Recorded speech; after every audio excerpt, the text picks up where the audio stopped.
실제로 이 바벨론 제국을 다시 이제 대체한 페르시아 제국의 고레스 왕이라는 사람이 거의 뜬금없이 이스라엘 민족에게 귀환하라고 허락합니다. 그 이유에 대해서는 뭐 여러 가지 해석이 있지만 아무튼 하나님의 뜻이죠. 그래서 내려와서 다시 와서 힘들지만 성전을 다시 재건한다. 근데 그 재건한 성전이 볼품없는 성전을 재건을 했고요. 그리고 나서 이 사람들이 열망했던 것이 뭐냐면 우리 땅을 다시 회복하는. 그런데 그 회복이 점점 이루어지지 않습니다. 바벨론 제국이 차지했던 이 땅을 페르시아 제국이 차지하고요. 페르시아 제국이 망하니까 그 다음에는 그리스 제국이 차지합니다. 그리스 제국이 망하니까 12장군으로 나누어져서 통치를 받다가 더 무시무시한 제국이 하나 일어나서 자기들을 점령하게 되는데 로마 제국입니다. 도저히 어떻게 빠져나올 길이 없는 그런 상태가 되었죠. 그런데 예언자들을 통해서 하나님께서 계속해서 새로운 비전을 보여주시는데 그게 뭐냐 하면 언젠가는 지금 현재 진행되고 있는 역사가 끝을 맺고 새로운 역사가 시작이 된다. 새하늘과 새 땅이 열릴 것이다. 주님의 영이 오셔서 새로운 언약을 주실 것이다. 말씀이 회복될 것이다. 나라가 회복될 계속 말씀하십니다. 근데 여기서 중요한 것이 뭐냐면 이 유대인들의 어떤 묵시적 종말론이 발달하기 시작하는데요. 그것은 뭐냐면 이 시대가 대표하는 것은 지금 현 시대, 지금 우리가 경험하고 있는 역사의 시대고요. 이게 완전히 끝이 나고 하나님께서 완전히 새 시대를 열 때는 이것은 우리가 경험하고 있는 역사랑은 차원이 다른 새로운 시대라는 겁니다. 그러니까 이 역사 안에서 우리가 지금 경험하고 있는 이 땅과 이 하늘, 이 역사 안에서는 이것이 해결이 안 됩니다. 여기서 완전히 서게 되는 것이 뭐냐 하면 바로 하나님의 의입니다. 하나님의 의가 이 역사, 현실적인 역사 안에서는 서지 않고 이것이 정말 완전히 다 끝이 나면서 새로운 시대, 이것은 완전히 차원이 다른 시대가 열릴 것이다. 이렇게 깨닫기 시작하고 그래서 묵시적 종말론이 발달하기 시작합니다.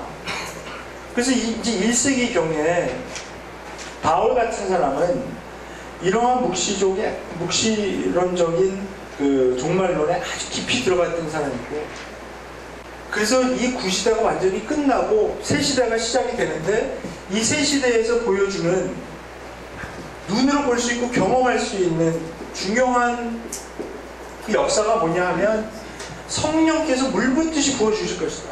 그러니까 성령의 시대가 올 것이다. 이 성령께서 사람들을 완전히 변화시키고 완전히 하나님의 뜻을 이루시는데 그때가 되면 예레미야서 31장에 보면 새 언약을 받고 이 새 언약을 받으면 사람들에게 가르칠 필요도 없게 된다. 왜냐하면 사람들이 성령의 역사로 인해서 다 알고 있게 되는 거예요. 하나님에 대한 지식이 그냥 물이 바다 덮음같이 확 퍼져서 이제 더 이상 율법을 가리키고 말고 이런 것도 필요 없을 정도로 올 것이다. 그리고 성령이 오면 대규모의 부활이 일어날 것이다. 주장합니다. 이것을 계속 에스겔도 보고 이사야도 보고 아모스도 보고 이런 예언자들이 계속 환상을 통해서 이런 것들을 봅니다. 이런 대규모의 부활. 그러니까 성령이 오시고 부활이 사람들이 볼 수 있을 정도로 온 그런 상태가 돼서 새 시대가 와야 하는데, 이것을 열망하면서 기다리고 있었던 바울과 같은 바리새인이 이 나사렛 예수를 따르는 그 그리스도인이라는 사람들을 보니까 어처구니가 없는 거예요. 왜냐하면 성령이 왔다는 증거도 없고 부활이 대규모로 일어났다는 증거도 없는데 이 사람들이 새 시대가 벌써 왔다라고 주장하고 있으니까, 하나님 나라가 벌써 도착해서, 그 다른 표현이 뭐냐면 이 마지막 때에 하나님의 다스림이 땅으로 내려와서 이 새 시대를 열 거라는 것인데, 이게 벌써 왔다라고 주장하고 있으니까 얼마나 기가 막힙니까? 말든 하나님을 모독하는 사람들이죠. 그러니까 이 사람들을 잡아 죽이려고 막 핍박하고 그랬던 사람인데 다메섹 도상에서 바울이 부활하신 주님을 만나게 됩니다. 부활하신 주님을 만나게 되니까 사도 바울로서는 이제 더 이상 부활을 부인할 수 없게 됩니다. 자기가 직접 눈으로 목격하고 봤으니까요. 자, 1분 남았기 때문에 결론으로 갑니다. 그래서 바울은 자기가 가지고 있었던 이 묵시론적 이 종말론을 개정하게 됩니다. 그것은 이것입니다. 구시대가 아직 그대로 있는데, 아직 완전히 끝나지 않았는데 새 시대가 구시대 안으로 이렇게 확 들어와 버렸어요. 그래서 예수님께서 처음 오신, 그리고 이 구시대는 언제 완전히 끝나게 되냐 하면 예수님께서 재림하실 때 끝나게 된다. 이것을 이해하게 됐습니다. 사도 바울이 예수님 만난 후에 곧바로 들어가서 막 복음 전하고 그러다가 갈라디아서에 보면 아라비아 광야로 자기가 들어갔다 그럽니다. 아라비아 광야로 들어가서 그 사막으로 들어가서 성경을 보면서 이런 것들을 정리를 하게 되죠. 그러면서 다시 나와서 이 복음을 전하는 데 있어서 사도 바울이 계속해서 얘기했던 그 서신에서 얘기했던 어떤 신학적인 이 밑바닥에는 이러한 이해가 깔려 있는 겁니다. 그래서 이 시대는 이미 성령께서 오셨습니다. 성령께서 오셔서 우리가 지금 살고 있는 시대는 어떤 시대냐면 사실은 요 막바지 시대에 살고 있는 건데요. 그러니까 예수님께서 재림하실 때가 사실 얼마 남지 않았는데 그래도 아직 재림이 이루어지지 않고 있습니다. 그러면 우리는 구시대와 새시대가 겹치는 이런 부분에 살고 있어요. 이것이 이해가 되지 않으면 우리 구원의 새시제도 이해가 되지 않습니다. 이런 상태이기 때문에 우리가 이미 구원을 받았고요. 그러나 이 안에서 우리가 구원을 계속 받고 있는 것이고, 그러나 예수님께서 재림하실 때 구원이 완성될 것입니다. 자, 왜 우리가 고난을 받아야 하는가? 바로 이 겹치는 시대에 우리 하나님께서 의도적으로 우리를 낳아두셨기 때문입니다. 그러나 여기서 받는 고난은 사실은 잠깐 동안의 고난, 그러니까 장차 올 영광에 비교하면 비교할 수도 없을 정도의 가벼운 고난이지만, 그렇지만 우리에게는 아주 힘든 거죠. 그리고 제가 이제 점심 식사하고 돌아와서 그 오후 시간에 이 구원의 과정에 들어가 있는 고난에 대해서는 더 자세하게 이것을 기반으로 해서 이제 말씀드리도록 하겠습니다. 제가 이 강의하는 이 주제가 십자가에도 고난 뭐 이런 거라서 별로 이렇게 흐뭇한 주제가 아니잖아요. 좀 무거운 주제라서 제가 언제 한 번은 하나님께 좀 불평을 한 적이 있어요. 하나님, 저는 언제나 감사합니다. 제가 한국말 잘 안 됐어요.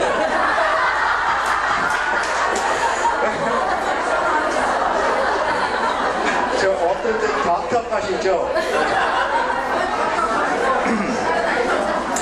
예, 언제나 한번 저는 좀 이렇게 들으면 다 그냥 흐뭇하고 즐겁고 그런 메시지를 할 수 있으니까 그런 기회를 주십시오. 근데 아직 안 주시네요. 그래서 할 수 없이 계속 서로 부담되는 주제를 계속 다루겠습니다. 예, 우리 빌립보서 1장 27절부터 30절까지 같이 읽고 시작하겠습니다. 빌립보서 1장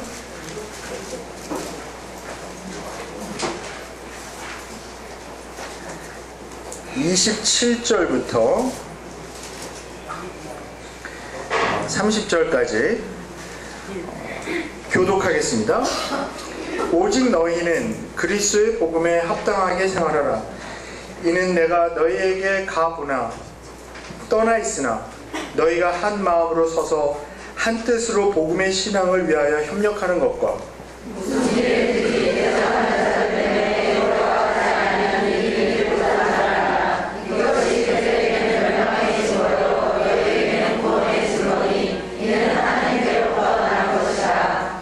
그리스도를 위하여 너희에게 은혜를 주신 것은 다만 그를 믿을 뿐 아니라 또한 그를 위하여 고난도 받게 하려 하심이라. 너희에게도 그와 같은 싸움이 있으니 너희가 내 안에서 본 바하여 이제도 내 안에서 듣는 바니라. 아멘. 예, 이 빌립보서를 보면 전체 4장으로 되어 있는데요. 빌립보서의 구성은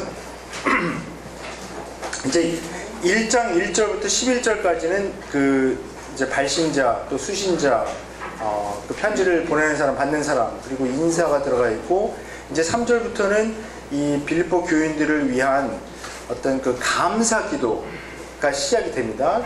너희를 생각할 때마다 내가 하나님께 감사하노라 이렇게 하면서 이제 9절부터 11절에 그 감사 기도의 구체적인 내용이 나와 있고요. 이제 12절부터 26절까지 해서는 그 사도 바울의 자기 자신의 이제 상황을 설명하기 시작합니다. 바울이 이제 감옥에 갇혀 있어서 너무 어려운 그런 시간을 보내고는 있지만 그러나 마음은 너무 기쁘고, 또 그 감옥에 갇혀 있는 사도 바울의 어려움을 더하게 하기 위해서 어떤 사람들이 더 열심히 그리스도를 전하는, 좀 이상한 말이죠. 좀 이해하기 힘든 말인데요. 그것은 이제 바울이 분명히 그리스도를 전하다가 감옥에 들어갔는데 더 소란을 일으켜서 바울로 하여금 이제 바울이 쓰는 문자적 내용이 뭐냐면 그 당시에 이제 죄수들을 가둘 때 이 발에다가 족쇄를 치웠습니다. 족쇄를 치웠는데 그것을 굉장히 아주 일부러 아프게 꽉 쥐었어요. 쇠로 만든 족쇄를. 근데 바울이 사용하는 그 문구가 뭐냐면 그 족쇄를 더 세게 이렇게 조여서 자기한테 고통을 주려고 어떤 사람들은 시기함으로 그리스도를 막 열심히 전합니다. 근데 바울이 기쁜 것은 뭐냐면 어찌됐든 간에 그리스도가 전해지니까 나는 너무 기쁘다, 이런 말씀을 하는 겁니다. 이런 말씀을 이렇게 쭉 하다가 자기 자신의 이제 상황을 이제 다 끝을 내고 27절부터는 빌립보서 전체의 주제 구절입니다. 그러니까 수사학적으로 보면 이곳을 논제라고 할 수 있습니다. 프로포지시오라고 부르는데요. 이 프로포지시오는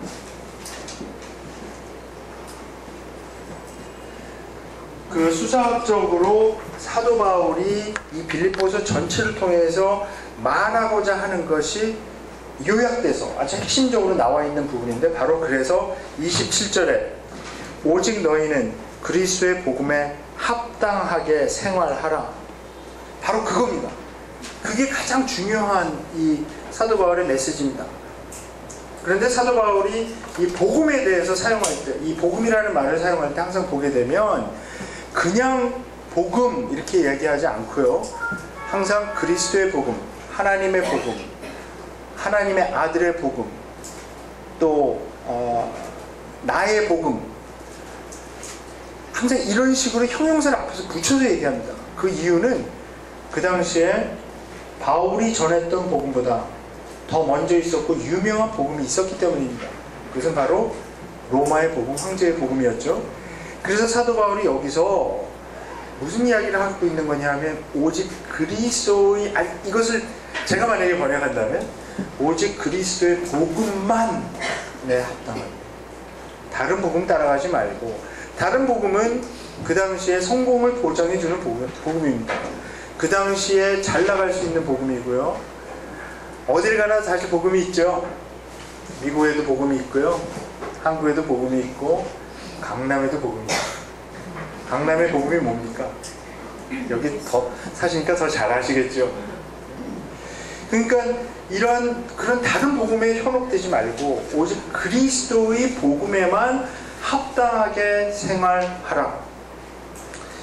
그런데 어떤 일이 있든지, 그러니까 어떤 상황에서든지 그리스도의 복음에만 합당하게 생활하라고 얘기하고 있는데, 여기서 우리가 이제 주목해야 될 동사가 뭐냐 하면 여기 생활하라 라고 번역된 그 부분입니다. 생활하라. 이 사도 바울이 보통 이 생활하라 라고 이런 말씀을 할 때 항상 쓰는 단어가 있습니다. 그러니까 예를 들면은 로마서 13장 13절에 보면 낮에 행동하듯 단정하게 행하십시다. 또 에베소서 4장 1절에 보면 그러므로 주님 안에서 갇힌 몸이 된 내가 여러분에게 권합니다. 여러분은 부르심을 받았으니 그 부르심에 합당하게 살아가십시오. 아니면 합당하게 행하라. 이렇게 말씀하고 있고요. 골로새서 1장 10절에는 여러분이 주님께 합당하게 살아감으로써 이렇게 얘기합니다. 뭐 읽지는 않겠지만 데살로니가후서 2장 12절 또 4장 12절에도 같은 말씀이 있습니다. 그런데 사도 바울이 이렇게 보통 생활하라 아니면 살아가라 라고 얘기할 때 사용하였던 그 헬라어 동사는 페리파테오라는 동사입니다.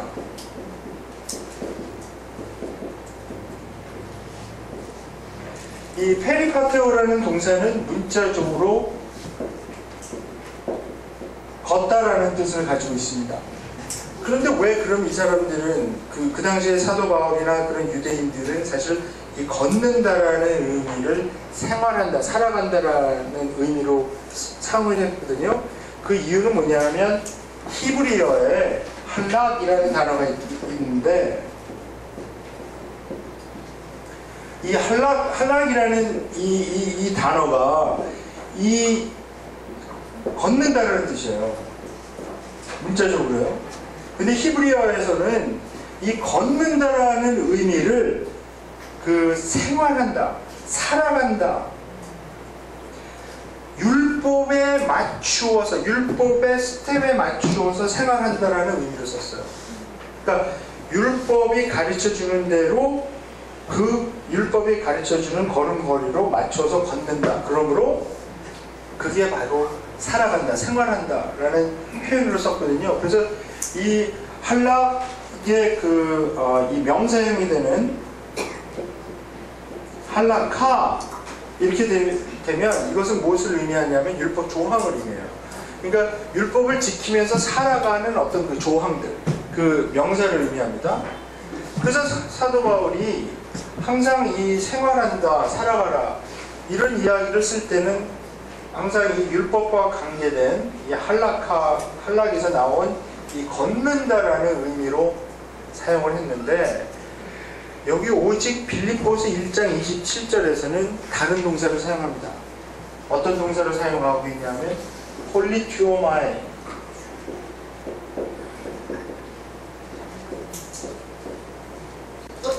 이 폴리튜오마이라는 동사를 사용합니다. 이 동사는 굉장히 특별한 동사예요. 직역하면 시민으로서의 의무를 다하고 살아간다는 뜻이에요. 그러니까 어떤 시민으로서의 의무하고 관계가 있는 거죠. 우리 빌립보서 3장 20절에 보면 사도 바울이 시민권에 관한 이야기를 합니다. 우리의 시민권은 어디 있다고 얘기합니까?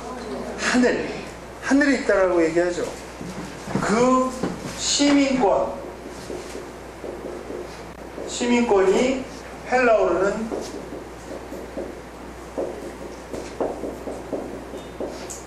폴리튜마입니다. 그러니까 이 시민권 폴리튜마를 나타내는 것의 동사형이 바로 폴리튜오마이고요. 그래서 이것은 어떤 로마 시민권하고 관계가 있는 말이에요. 자, 사도 바울이 왜 굳이 다른 곳에서는 사용하지 않던 이 아주 특별한 동사를 여기서 사용하고 있냐 하면 지금 바울이 이야기하고 싶은 것이 바로 이 로마의 복음하고 관계가 있기 때문입니다. 이 빌립보시는 그 당시에 아주 중요한 로마의 그 식민지였었습니다. 예수님이 태어나신 당시에 황제였었던 아우구스토 황제가 있죠. 이 아우구스토 황제가 그 빌립보 그 시 바로 옆에 아주 널찍한 평야가 있거든요. 근데 거기에서 이 아우구스토 황제의 그 양 아버지가 유명한 줄리어스 시저입니다. 브루투스였나 하셔서 하고에 암살당한 사람 있지 않습니까? 그 사람의 양 아들이었어요. 그래서 이 아우구스토는 자기 양 아버지의 복수를 꿈꾸는데요. 그래서 이 아우구스토하고 사실은 이 아우구스토가 이 황제가 된 다음에 받은 그 이름이고, 그전에는 이 사람의 이름이 악티비안이었어요. 악티비안. 근데 악티비안보다 사실은 더 강력한 장군이 있었습니다. 안토니 장군이 있었습니다. 앤토니 장군이 있었는데, 이 사람이 사실은 더 그러니까 장군으로서 더 능력도 있고 더 많은 군대를 거느리고 있고, 그러니까 계급도 더 높았고. 근데 이 안토니에게는 결정적인 약점이 있었어요.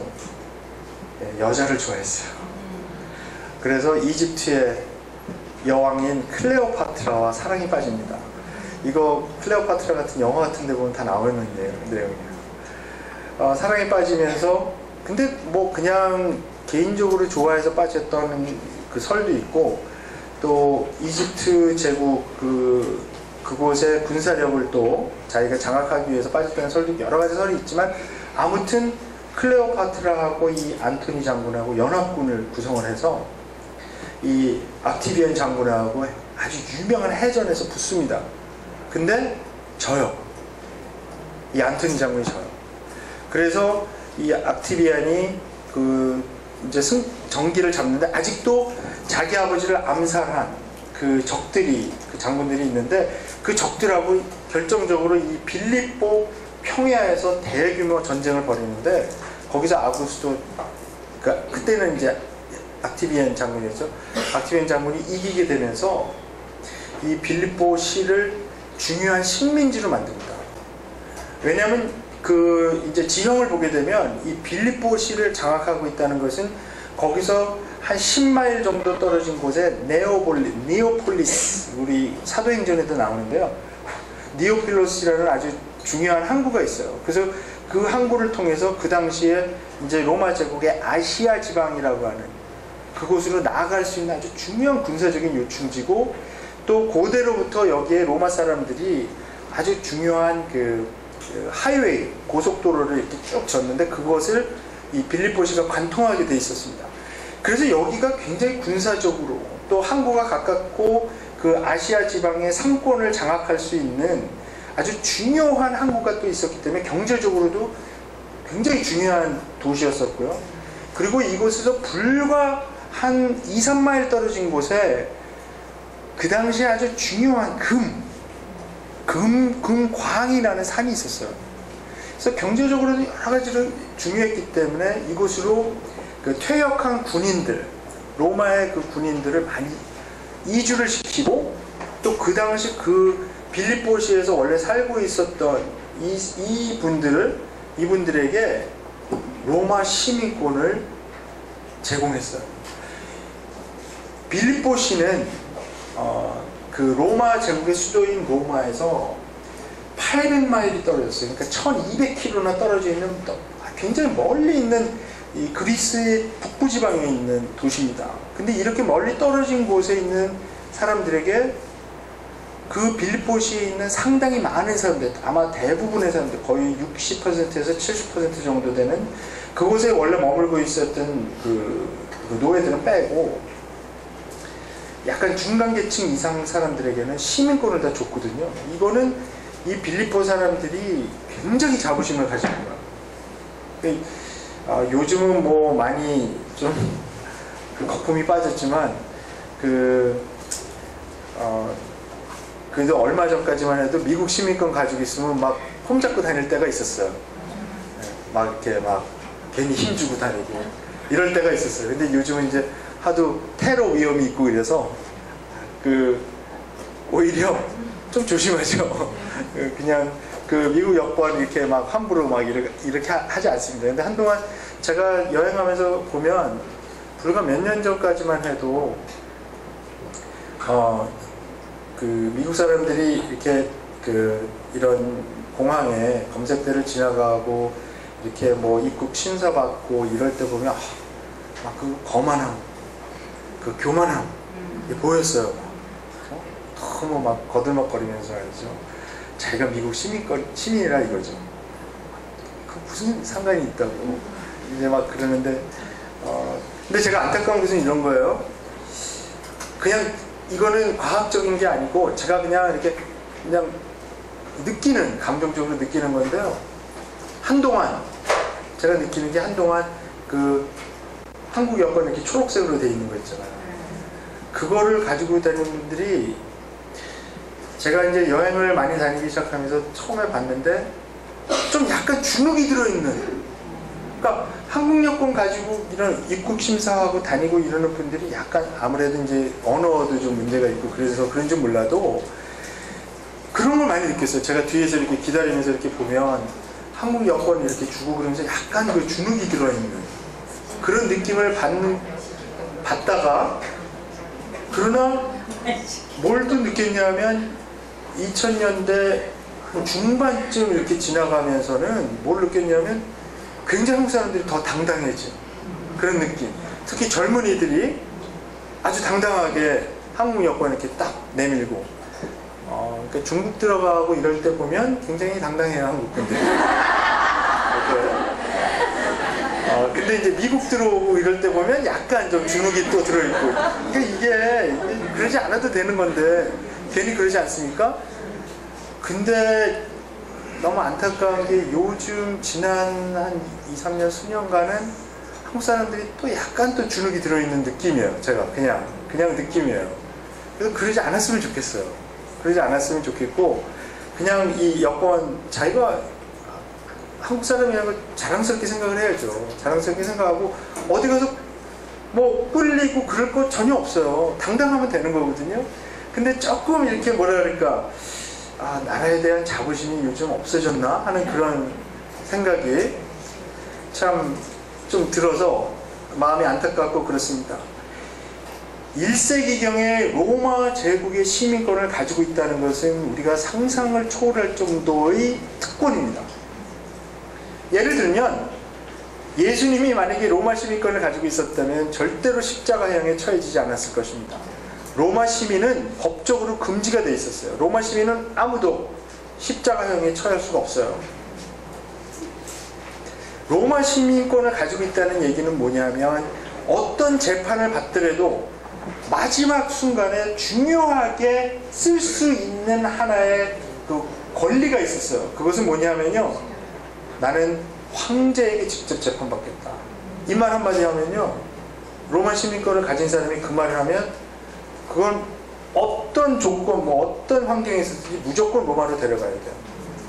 데려가서 정말 그 로마, 물론 로마 황제가 직접 다 재판하는 것은 아니지만 그 로마 황제가 있는 로마의 최고의 법정에 가서 재판을 받을 수 있는 권리가 있어요. 사도 바울이 왜 로마 시민권을 가지고 있던 것이 밝혀졌냐 하면 바로 사도행전에서 보면 바울이 처음에는 재판받을 때 이런 얘기를 안 했어요. 이런 얘기를 안 하다가 결정적인 순간에 나는 황제에게 appeal to Caesar, 내가 황제에게 어필하겠다, 이 말을 하는 통에 빌립보에서 사실 이 사람들이 놀래 자빠진 거예요. 처음에는 바울을 잡아다가 막 두들겨 패고 감옥에 넣고 막 별짓을 다 하다가 갑자기 이 사람이 나는 황제에게 직접 재판받겠다 이 말 하니까 당신 로마 시민이었어? 그래갖고 놀래갖고 이 사람들이 난리가 났던 그런 것이 있었습니다. 여기 빌립보에 살고 있었던 사람들도 마찬가지로 이 로마의 시민권에 대한 엄청난 자부심과 그것을 자랑하는 마음이 있었어요. 그러다 보니까 이 사람들이 하나님의 복음, 그리스도의 복음을 믿고 있으면서도 불구하고 이들 마음속에는 로마의 복음에 따라가고자 하는 마음이 강하게 있었습니다. 그래서 사도 바울이 일부러 이 단어를 사용하면서, 그러니까 그리스도의 복음에 시민으로서의 의무를 다하고 사세요. 근데 이 시민권은 빌립보서 3장 20절 하늘의 시민권을 얘기합니다. 그리스도의 복음을 믿고 따라간다는 것은 하늘의 시민으로서의 의무, 또 그것에 걸맞게 살아간다는 것을 의미합니다. 로마 황제 대신 우리의 진정한 왕인 예수님께 충성을 다하고 오직 그분의 복음에 맞는 생활을 해야 한다고 말하고 있는 것입니다. 그 당시 로마 사람들이 주장했던 복음은 무엇일까요? 그들이 사람들을 이 로마의 복음이라고 캐치프레이즈로 내걸고 사람들에게 주장했던, 또 사람들을 계속 세뇌시키고 이렇게 살아야 세상에서 성공한다라고 주장했던 그 로마 복음의 가치관은 힘에 의한 논리입니다. 힘을 가지고 다른 사람을 누르는 것이죠. 약함으로 다른 사람들을 섬기는 것, 그것은 바로 그리스도의 복음이 주장하는 것입니다. 그들이 만약에 그리스도의 십자가를 믿는데도 불구하고 실제 삶에서는 그리스도의 복음이 아닌 로마의 복음에 따라간다고 하면 모순되는 생활을 하는 거죠. 그러니까 구원은 그리스도의 십자가를 받고 실제 생활은 로마의 복음을 향해서 나가는 것. 그러니까 바울서신에 보면 이러한 문제들이 계속해서 드러납니다. 로마서에서도 드러나고, 우리가 이미 보았던 고린도전서에서도 드러나고요, 이 빌립보서에서도 드러나고, 갈라디아서에서, 에베소에서, 데살로니가 전후서에서도 계속 드러납니다. 사도 바울이 그 당시에 이 더 유명한 그리스도의 복음보다 더 인기가 있었고 유명했던 이 로마의 복음과 황제의 복음과 계속해서 싸웠던 것처럼 사실 우리도 이 세상의 복음에 대해서 계속해서 싸워야 합니다. 그렇게 싸울 때 고난이 옵니다. 왜냐하면 세상에서 전부 다 상식적으로 이렇게 해야 잘 사는 것이다, 이렇게 해야 제대로 사는 것이다 라고 얘기하는데, 그것에 만약에 정반대로 가게 되면 우리의 삶이 어려워지는 것이죠. 이 대한민국의 복음, 서울의 복음, 강남의 복음이 주장하는 것은 그 방식대로 살아야 이 세상에서 성공하고 인정받고 잘 살 수 있을 것이라고 주장하는 것이고요. 또 우리는 계속해서 그것에 대한 압력을 받고 있습니다. 제가 우리 한국에 사는 우리 그리스도인들과 교제하며 계속해서 깨닫게 되는 것은 뭐냐면요, 뭐 믿는 사람이나 안 믿는 사람이나 똑같은 것 같아요. 거의 같은데, 그게 뭐냐 하면 성공의 복음을 굉장히 믿고 있는 거예요. 그러니까 성공해야 된다라고 하는 굉장한 그 압력 속에 살고 있는 거예요. 중압감. 그러니까 극심한 경쟁을 뚫고 살아남아야 하는 현실이거든요, 이게. 그래서 이런 현실에서 그리스도의 복음을 이 현세에서의, 세상에서의 성공을 위해 원리로 재포장한 가짜 복음이 너무나 넘쳐나는 것 같아요. 우리가 정확하게 봐야 될 것은 예수 그리스도의 복음은 바로 십자가의 복음입니다. 십자가에 드러난 그 십자가의 도, 십자가의 원리대로 십자가의 복음, 그것이 우리를 구원해 주신, 오직 구원해 주신 하나님의 능력이고요. 이것을 만약에 세상에서의 성공을 위한 원리로 재포장하게 되면 그것은 가짜 복음입니다. 아무리 그리스도자를 앞에 붙이고 뭐 기독교자를 앞에 붙이고 크리스천자를 앞에 붙여도 그것은 가짜 복음이 될 수밖에 없습니다. 그래서 우리가 정말 분별력을 가지고 잘 보아야 합니다. 근데 사도 바울이 이 빌립보 교인들에게 오직 그리스도의 복음에만 합당하게 생활하라 이 말씀을 하신 그 이유는요, 이 빌립보 교인들이 사실 그리스도를 믿기 전에, 사도행전 16장에 보면 이 빌립보 교회의 복음이 어떻게 시작이 됐는가가 나와 있거든요. 거기에 이제 그 루디아를 비롯한 어떤 몇몇의 여성 신도들 때문에 이제 교회가 시작이 되었는데, 아마도 이 빌립보서가 쓰여진 것은 그 교회가 시작되고 한 5, 6년 정도 흐른 시점이 아닐까 그렇게 생각을 하는데요. 이 사람들이 이제 그 교회가 시작되고 그리스도를 따르면서 원래는 사실 부유하게 살던 사람들이에요. 그러니까 원래는 잘 살던 분들입니다. 루디아 자체도 보면 이제 자색 옷감 장수라 그러잖아요. 두아디라 그 요한계시록에 나오는 7교회 중에 하나인 그 드와디라 출신이라고 나오고 있는데요. 이 루디아 같은 경우도 사실 이방인, 그러니까 하나님을 경외하는 그런 이방인이었는데 사도 바울을 만나게 되면서 이 그리스도의 복음을 받아들이고 자기 집에서 사람들을 계속 이게 모아다가 교회를 했다는 것을 보면 분명히 이게 상당히 그 규모가 있는 집에 살던 사람이에요. 그러니까 자색 옷감 그 장수를 했다. 근데 그 당시에 이 두아디라 지방에 나오는 이 염료를 사용해서 만드는 건데 가장 고급스러운 옷입니다. 자색이라는 것이요.